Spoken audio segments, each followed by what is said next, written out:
Hi there, it's Friday the 29th of March 2019. I'm Steve Towers. Welcome to ITB. Let's get started.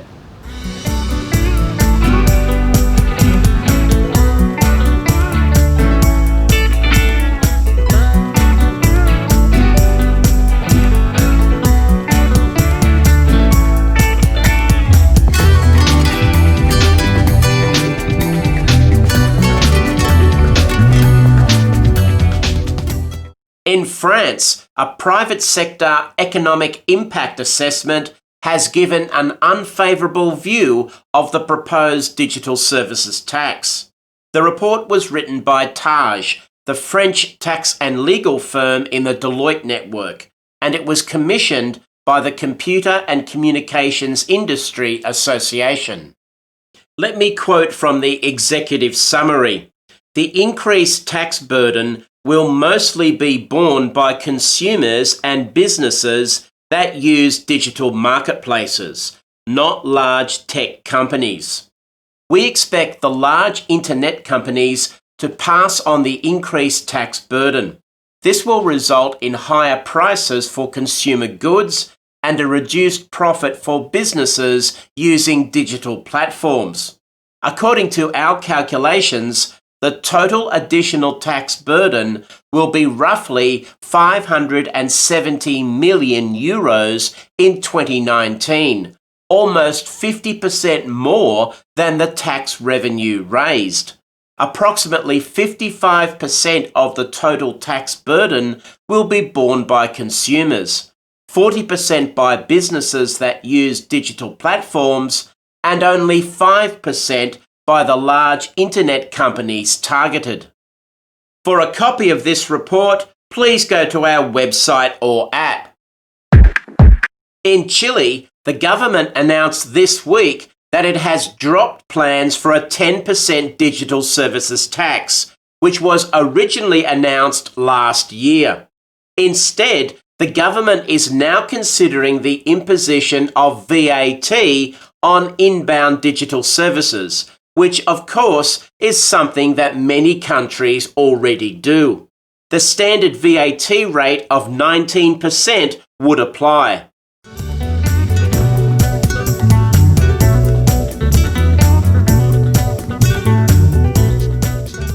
The Global Anti-Base Erosion proposal is the only proposal under Pillar 2 in the OECD's consultation document.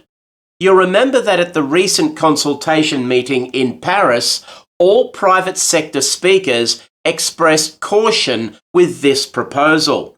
However, government support is increasing. We already knew that the German, French, and US governments support the proposal. And this week, the Netherlands government announced that it too supports the proposal. For a copy of the Netherlands press release, please go to our website or app.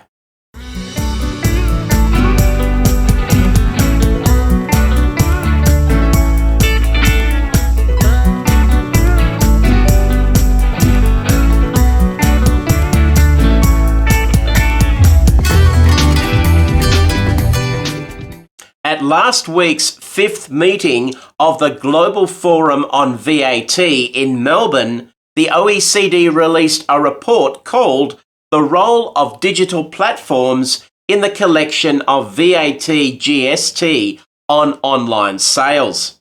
According to the OECD's press release, delegates from over 100 jurisdictions, including regional and international organisations, have unanimously endorsed new rules that will ensure the collection of additional VAT GST revenues and will level the playing field between operators in traditional and online markets.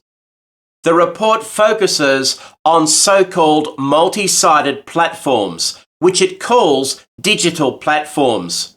A key driver in the rapid growth of e-commerce is the role of multi-sided platforms such as e-commerce marketplaces.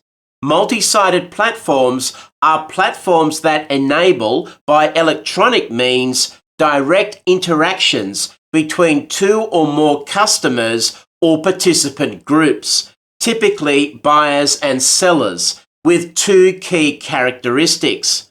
1. Each group of participants, side, are customers of the multi-sided platform in some meaningful way. And 2, the multi-sided platform enables a direct interaction between the sides. For the purposes of this report, these multi-sided platforms are hereafter referred to as digital platforms. The report also focuses on B2C sales of goods and services, including intangibles. B2B transactions are not covered.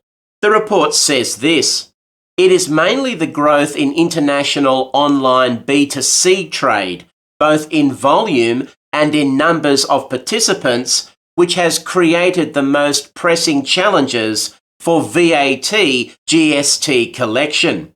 The VAT GST on cross-border business-to-business B2B trade in services and intangibles, which also continues to grow, is generally collected through a reverse charge or self-assessment mechanism.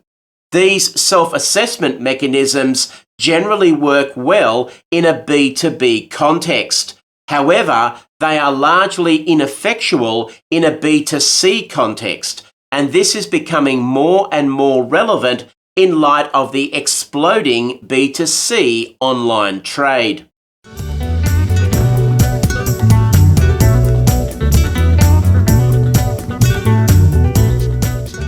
The report considers in some detail the imposition of a full VAT GST liability regime on digital platforms.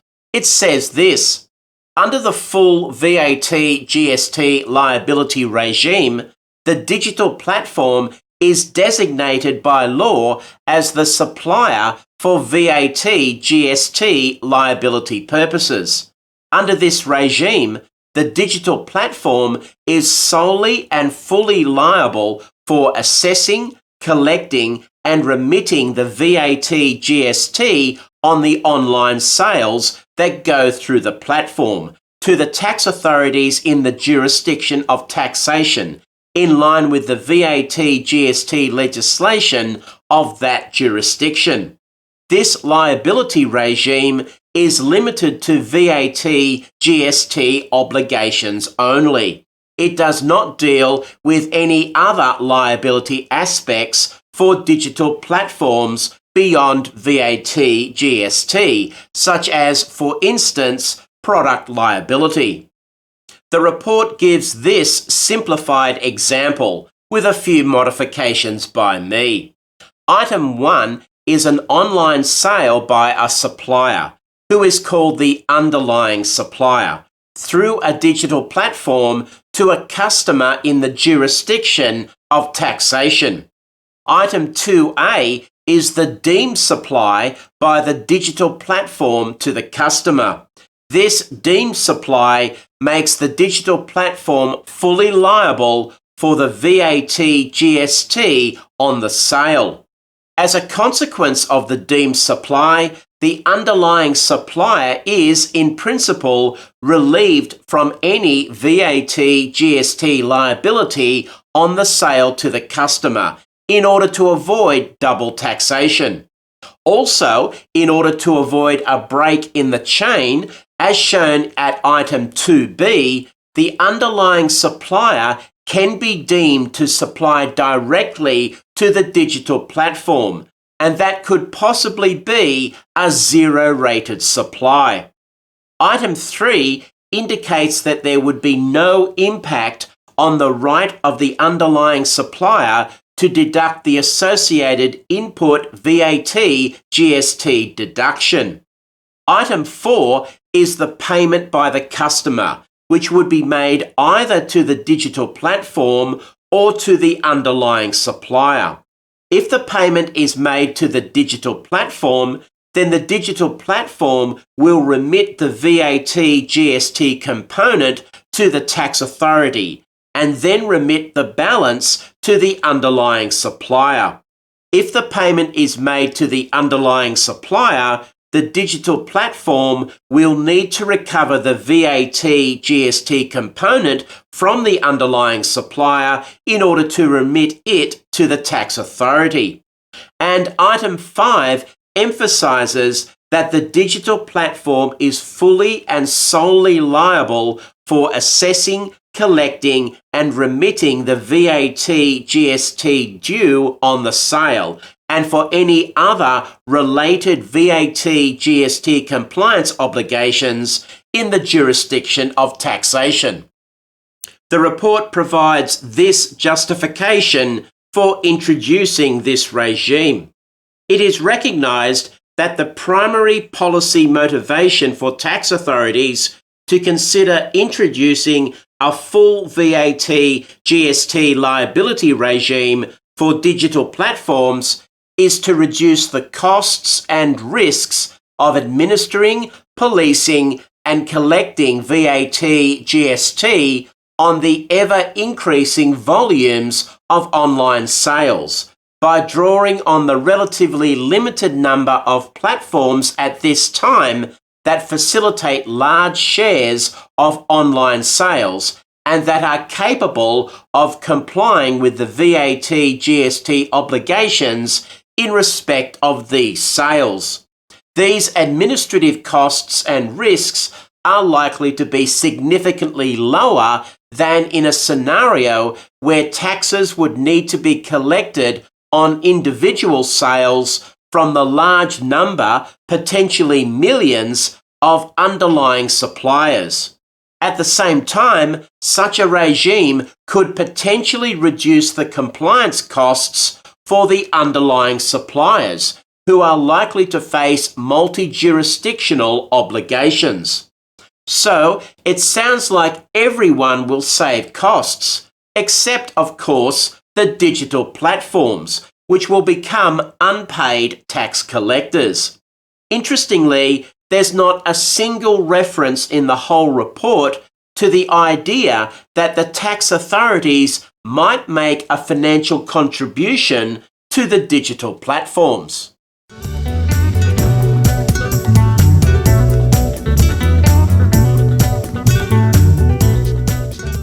The report then discusses some other possible roles for digital platforms, instead of, and possibly in addition to, the full VAT GST liability regime. Let me quickly run through the list. The first item on the list is the obligation to share information with tax authorities. The report says this: as a means of assisting with compliance, an information sharing obligation could be envisaged by tax authorities, whereby a digital platform would be required by law to provide the tax authority with information relevant for VAT GST compliance purposes, without the platform necessarily being liable or having a role in collecting or remitting the tax. The second item on the list is the education of suppliers who use digital platforms. The report says this: the capacity of digital platforms to communicate with the often large numbers of suppliers that sell through their platform offers a unique opportunity to tax authorities to use these platforms for the dissemination of information on these suppliers' VAT GST obligations.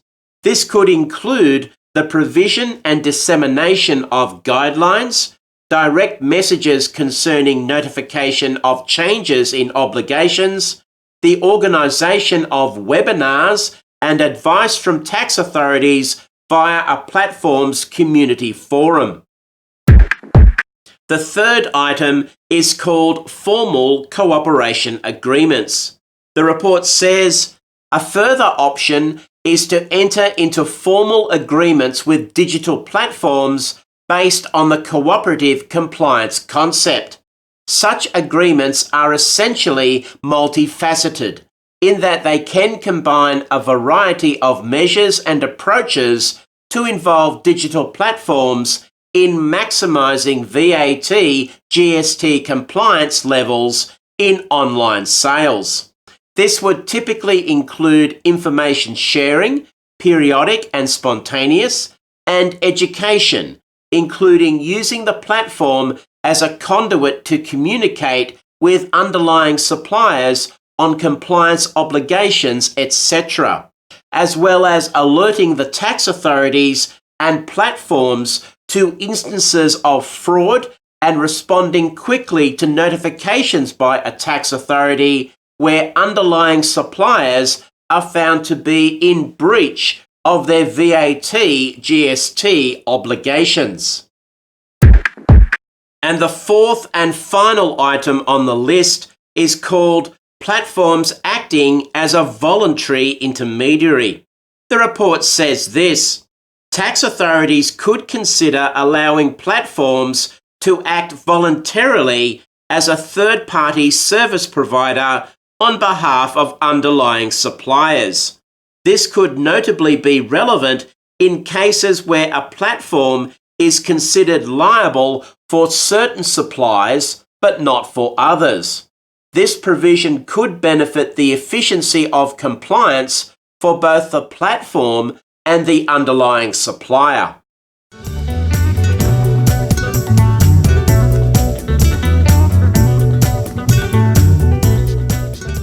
The final section in the report sets out some so-called supporting measures which could be implemented for efficient and effective collection of VAT, GST on online sales. Two of these measures should be noted. The first of these is joint and several liability. The report says jurisdictions may wish to consider introducing joint and several liability, JSL, provisions in legislation as a means to help to support compliance for the collection of VAT, GST on online sales. These provisions may apply to digital platforms in cases where a platform has no liability for the VAT, GST on online sales that were carried out through its platform. JSL is generally not considered to be a primary tool in securing the collection of VAT, GST on online sales, as either a platform or an underlying supplier will have statutory liability for the VAT, GST. However, such a provision can be useful as a tool to support tax authorities in cases of non-compliance and indeed can deter non-compliant behaviour. There are two broad variations in applying JSL which can be designed to work in tandem. Under Variation 1, the digital platform is held jointly and severally liable for the future undeclared VAT, GST of the underlying suppliers, once the tax authority had spotted cases of non-compliance, has reported these cases to the digital platform, and the latter did not take appropriate action within a specified number of days. Such action by the digital platform typically consists of securing compliance from the underlying supplier or removing the supplier from its platform. Under Variation 2, the digital platform may be held jointly and severally liable for the past undeclared VAT, GST of underlying suppliers, when the digital platform should have had a reasonable expectation based on the underlying supplier's activities on the platform that the supplier should be registered for VAT, GST, but has not. The second supporting measure which should be noted is called monitoring supplies made via fulfillment houses. The report says this: fulfillment houses are third-party warehouses responsible for handling goods on behalf of foreign suppliers.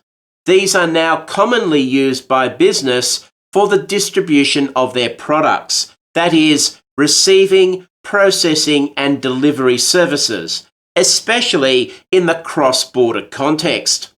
Tax authorities could consider applying a joint and several liability regime to fulfillment house operators. However, the feasibility of this is likely to depend on the level of involvement of these fulfillment houses in the supply, and the tax authorities would need to evaluate the proportionality of such a measure. For a copy of the OECD's report and press release, please go to our website or app.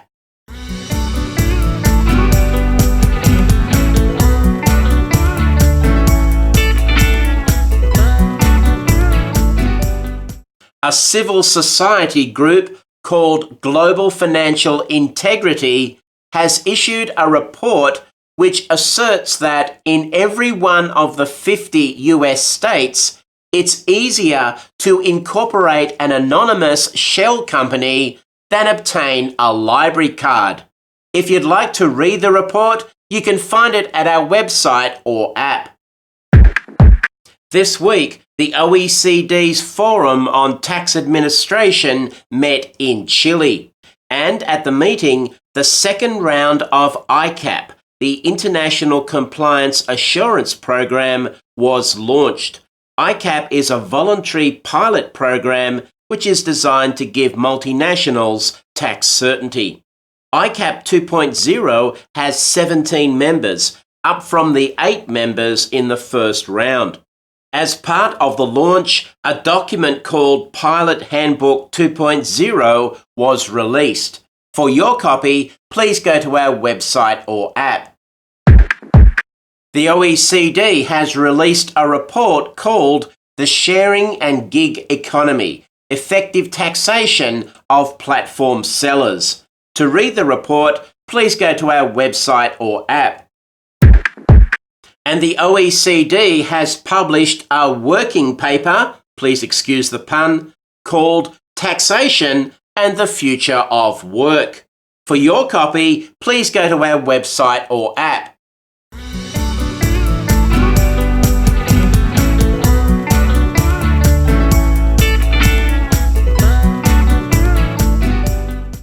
In China, the changes to the VAT law are still the biggest tax story.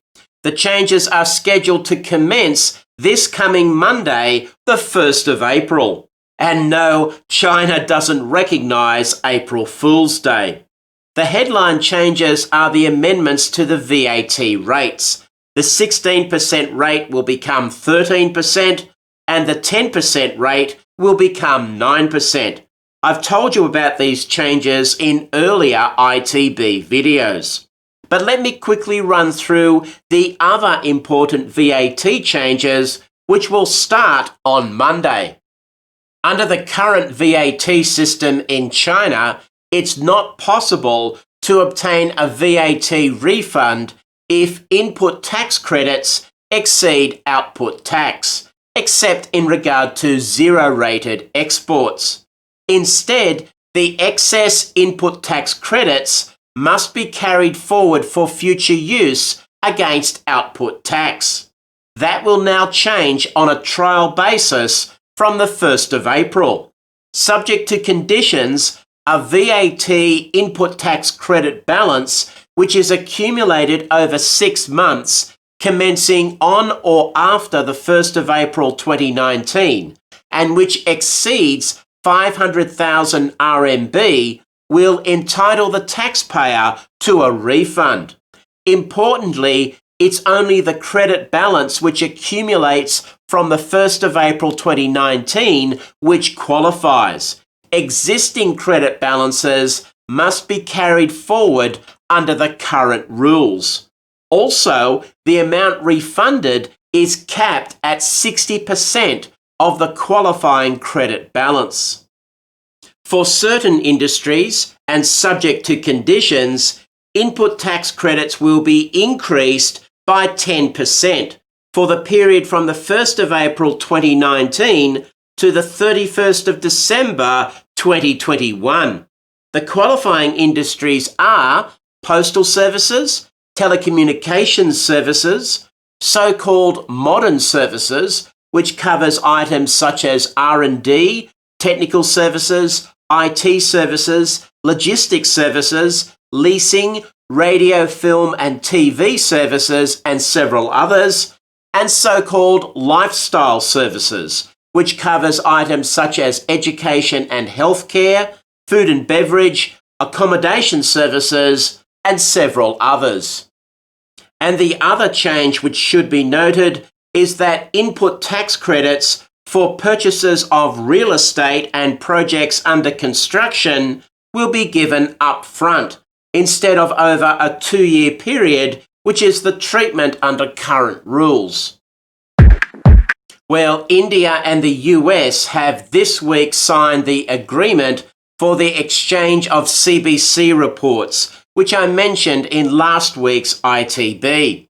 For a copy of the Indian government's press release, which announces the signing of the agreement, please go to our website or app. In Japan, Parliament has passed the 2019 tax reform proposals.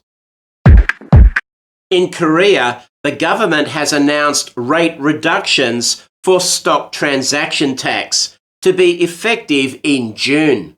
According to a government statement, the rate reductions are intended to boost venture capital investments. I've listed the reductions on this slide. Please hit the pause button to study the information.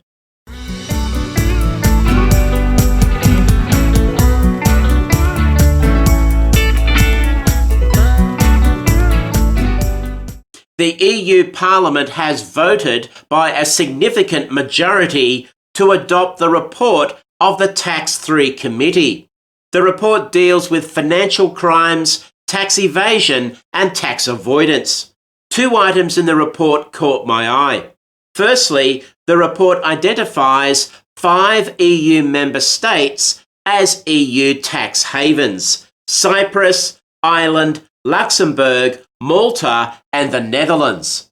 And secondly, the report calls for countermeasures such as withholding tax to be considered to ensure a level playing field if the US does not ensure reciprocity in the framework of FATCA. For a copy of the report, please go to our website or app. In Greece, the law to reduce the dividend withholding tax rate has now been enacted. This change was announced in the 2019 budget.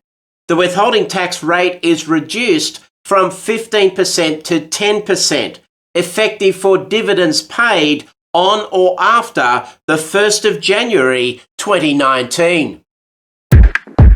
In Norway, the Borgarting Court of Appeal has decided a transfer pricing case in regard to a related party transfer of intangibles by a company 2 weeks after all the shares in the company were acquired in a third-party acquisition. The court held that the price paid for the shares in the third-party acquisition can be used to value the intangibles which the company transferred in the related party transaction, after adjusting for the value of assets which were not transferred and the value of liabilities. For a copy of this case, please go to our website or app. In Romania, the government is considering making amendments to the controversial bank assets tax, commonly known as the greed tax. The first payment of the tax is due on the 25th of April. A final decision has not yet been announced. The UK tax authorities have been successful in a case concerning the DOTAS rules, the disclosure of tax avoidance schemes. The tribunal held that Hyrax Resourcing Limited was the scheme promoter in regard to a scheme which involves the conversion of salaries into loans. For a copy of the case, please go to our website or app.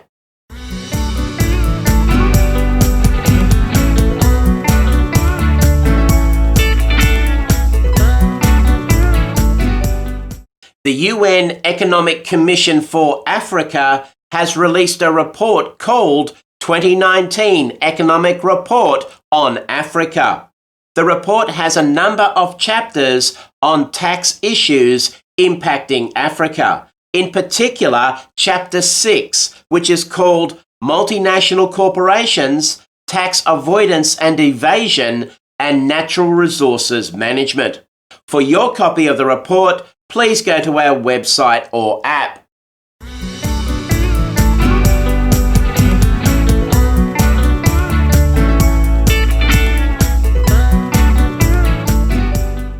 In Saudi Arabia, the tax authorities have issued the second edition of their guidance on the VAT treatment of import and export transactions. For your copy, please go to our website or app.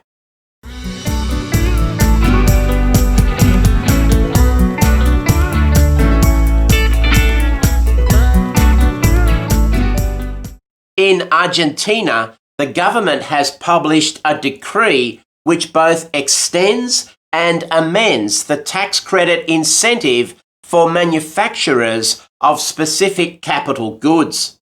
The extension is that the incentive will run through to the 31st of December 2019. It was originally scheduled to expire on the 31st of December 2018. The amendment is that the size of the tax credit has been reduced. For a copy of the decree, please go to our website or app. Also in Argentina, the tax authorities have issued a resolution in regard to the incentives for investment in approved renewable energy projects in Argentina. The resolution sets out the conditions which must be satisfied in order to claim accelerated tax depreciation under those incentives. For a copy of the resolution, please go to our website or app.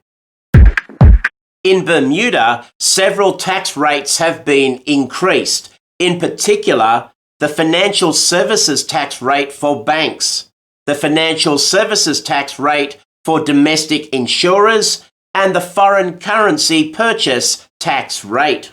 The details are shown here. Please hit the pause button if you'd like to study this information. In Canada, the tax court has decided a case in regard to the applicability of the GAR provision to a tax avoidance scheme.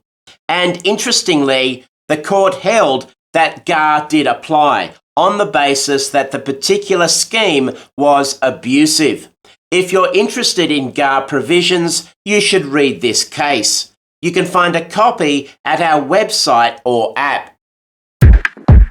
In Chile, the tax authorities have issued guidance on the applicability of the GAR provision in a corporate reorganization. For a copy of the guidance, please go to our website or app.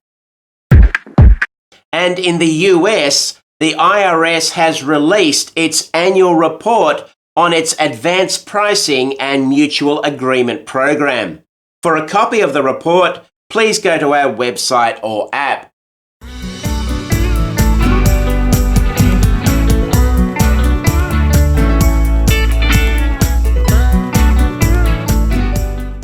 And now for this week's treaty developments. We've had 3 treaties signed.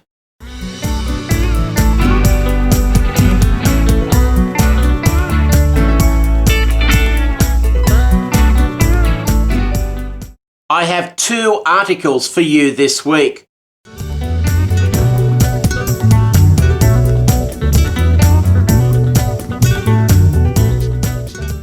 The first article is called Application of the Arm's Length Principle to Physical Cash Pooling Arrangements, in light of the OECD discussion draft on financial transactions.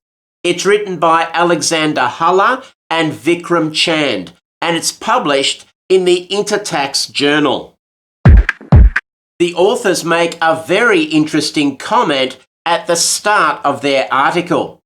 Even if cash pooling arrangements are considered to be one of the most significant tools to facilitate liquidity management within MNEs, the application of the arm's length principle to cash pooling transactions is nevertheless subject to intense discussions with the tax administration. One main reason is that cash pooling transactions are usually not found between independent enterprises. Thus, it is difficult to establish arm's length transfer prices for cash pooling transactions between group companies. Accordingly, the question arises regarding how to approach such arrangements for transfer pricing purposes. This question can generally be answered from two different angles, namely from a transactional angle or on the basis of a clear reflection of income approach, or combinations thereof. And in a footnote, they explain a transactional approach is based on the assumption that if transactional pricing is at arm's length, the overall allocation of income and expenses between the relevant group members will be appropriate. By contrast, clear reflection of income approaches refer to any type of aggregate assessment of contributions of the respective group companies. Such approaches could range from different types of profit split analyses to formalized contribution analysis to formulary apportionment in various forms, followed by a reference to Collier and Andrus's 2017 book. The authors then write, "This article critically discusses the application of the arm's length principle to physical cash pooling based on the former approach, that is, the transactional approach, which is disappointing. I would have liked both approaches to be discussed. Oh well, maybe in a follow-up article." The authors then go on to apply the transactional approach to physical cash pooling arrangements, particularly in the light of the OECD discussion draft on the transfer pricing aspects of financial transactions, which was released in July 2018. The authors cover several specific topics. Firstly, arm's length pricing. And within that topic, two approaches are discussed. A banking approach, which involves the application of bank interest rates, and a build-up approach, which involves adding a risk premium to a short-term risk-free base rate. Secondly, cash pool guarantees. Thirdly, the remuneration of the cash pool leader. The fourth topic is the allocation of the cash pool benefits. Benefits in the form of cost savings and other efficiencies that would not be available to the group in the absence of a cash pooling arrangement. The authors follow the OECD discussion draft in identifying two types of cash pool benefit. The netting benefit from offsetting debit and credit bank positions, and the volume benefit, which recognises that the cash pool may enable the group to achieve more favourable interest rates when compared with the rates that individual pool members could achieve without the cash pool. And the final topic is the possible impact of a negative interest rate environment.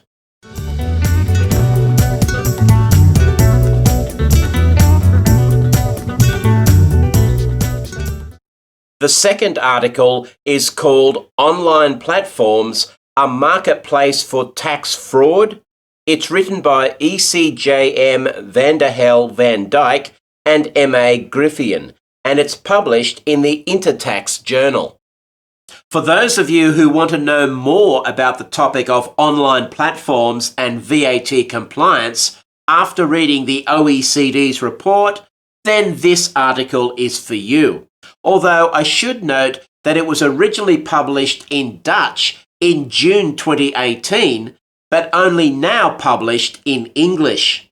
The article's conclusions are summed up in this passage. Tax authorities will have to collaborate with online platforms. After all, these platforms play a crucial role in e-commerce and can unintentionally be a breeding ground for tax fraud if they do not present themselves as gatekeepers for combating tax non-compliance.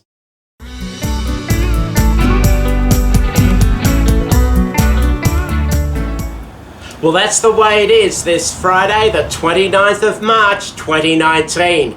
I'm Steve Towers. Have a great weekend.